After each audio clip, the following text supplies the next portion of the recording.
করে অজু করা, অজু ধরে রাখা, চাপাচাপি করে অজু ধরে রাখা, এই ভুলটা প্রচুর পরিমাণ হয়, বিশেষ করে শীতের দিনে। গরমের দিনে আলহামদুলিল্লাহ ওয়াশ করার দরকার হয় না, মনে না মানে অজু দরকার না হলে অজু করি আমরা, ঠিক আছে না, বিশেষ করে মরুভূমি এলাকাতে, গরমের জায়গাতে। কিন্তু শীতের দিন আসলে সুবহানাল্লাহ, আসরের অজুতে চেষ্টা করি টেনে টুনে আসা পর্যন্ত নিয়ে যাওয়ার জন্য, ঠিক না ঠিক? একটা চেষ্টা থাকে যে আসরের অজুতে মাগরিব গেছে, যেহেতু পেশাবের বেগ আছে, বায়ুর বেগ আছে, বাথরুমের বেগ আছে, তো একটু চাইপা চুপা যদি ধরে রাখতে পারে, এসাটা হয়ে গেলে এসা বড় তার অজু করা লাগলো না, খালাস, অজু করাতে বাঁচে গেলাম ঠান্ডার দিনে, ঠিক না ঠিক? এই অলসতাটা আমরা অনেকে করি কি করি না, এটা উচিত না। অজুর ক্ষেত্রে এটা একটা বড় ভুল।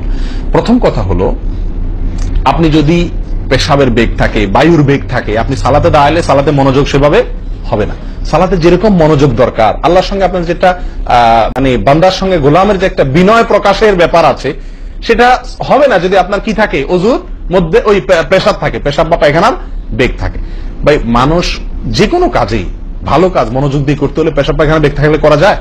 তাহলে আপনার সালাতের ভিতরে খুশু খুশু কিভাবে আসবে? আপনার সালাত, যে সালাত আপনাকে সফলতা এনে দিবে, যে সালাত আপনাকে জান্নাত পর্যন্ত নিয়ে যাবে, সেই সালাতের জন্য তো খুশু খুশু দরকার, আপনার মনোযোগ দরকার, আপনার স্থিরতা দরকার। স্থিরতা তো আসবে না যদি আপনার মন থাকে টয়লেটে, আপনি আছেন মসজিদে, দেহ আছে মসজিদে, মনটা আছে টয়লেটে, তাহলে সালাত পূর্ণাঙ্গ হবে না। এই জন্য ভাই, চাপা চাপি করে অজু ধরে রাখা, এটা অজুর ক্ষেত্রে আরেকটা বড় ভুল, এটা করা যাবে না। যারা চাপাচাপি করে অজু ধরে না রেখে অজু শুকতেছে ছেড়ে দেয়, এরপর যা উজু করে আসে, এদের জন্য বিশাল বড় পুরস্কার আছে, বিশাল বড় পুরস্কার, একটি নয়, তিনটি পুরস্কার। নবী সাল্লাল্লাহু আলাইহি ওয়াসাল্লাম বলছেন, মুসলিম হাদিস, আলা আদুল্লুকুম মা ইয়ামহুল্লাহু বিহিল খাতায়া ওয়া ইয়ারফাউ বিহিদ দারাজাত। নবী সাল্লাল্লাহু আলাইহি ওয়াসাল্লাম বলেন যে, আমি কি তোমাদেরকে বলে দিব না যে কোন আমলটি মানুষকে তার ভুল ত্রুটিগুলো আল্লাহ তাআলা মাফ করে দেন এবং আল্লাহর কাছে তার মর্যাদা, গ্রেড বাড়তে থাকে, ইমানদার হিসেবে তার গ্রেড বাড়ে এবং আল্লাহ ভুল ত্রুটি মাফ করেন। কোন আমলের মাধ্যমে? তোমাদের কি বলে দিব না? সাহাবা ইকরাম বললেন, বালা ইয়া রাসূলুল্লাহ, হ্যাঁ ইয়া রাসূলুল্লাহ, আপনি বলে দিন।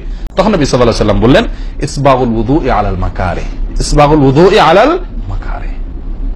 প্রথম আমল, অপছন্দ, কষ্ট, ঠান্ডা, শীত, অথবা পানির অভাব, কিনা বুঝু করতে হইতেছে, যে কোনো কষ্টকে উপেক্ষা করে, কষ্টকে সহ্য করে যে ব্যক্তি অজু করে, অজু আটকে রাখে না, এই ব্যক্তি, তাকে আল্লাহ সুবহানাহু ওয়া তাআলা তার গুনাহ যেমন মাফ করবেন, তার মর্যাদাও আল্লাহ তাআলা বৃদ্ধি করে দিবেন। তাহলে বোঝা গেল, সাধারণ অজু এটার চাইতে আপনি যদি অজুকে কি করেন, আপনি যদি অজুকে, কষ্টকে উপেক্ষা করে অজু করেন, চাপাচাপি করে অজু ধরে না রাখেন, ছেড়ে দেন, আবার অজু করে আসেন, ফ্রেশ হয়ে আসেন, নামাজটা পড়েন, তাহলে ইনশাআল্লাহ আপনি দুটি পুরস্কার আল্লাহ তাআলার কাছ থেকে পাচ্ছেন। এক হলো গুনাহ মাফ, আর একটা হলো মর্যাদা বৃদ্ধি। আল্লাহ তাআলা আমাদের সকলকে অজুর ভুল ত্রুটিগুলোকে কভার করে, এগুলো থেকে পরিচ্ছন্ন থেকে, এই ভুলগুলো থেকে মুক্ত থেকে আল্লাহ তাআলা আমাদের সকলকে অজু করার তৌফিক দান করেন।